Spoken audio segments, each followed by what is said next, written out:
Rusia merilis rekaman menunjukkan momen penghancuran posisi tembak dan titik kendali UAV Ukraina. Ledakan demi ledakan terekam jelas.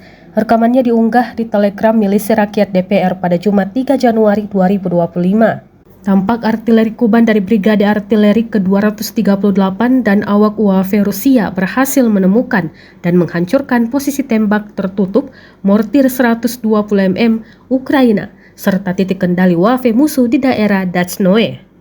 Kerusakan akibat kebakaran dilakukan dengan menggunakan senjata MSTAB yang menunjukkan efisiensi interaksi yang tinggi antara unit artileri dan pengintaian Rusia, jelas narasi unggahan.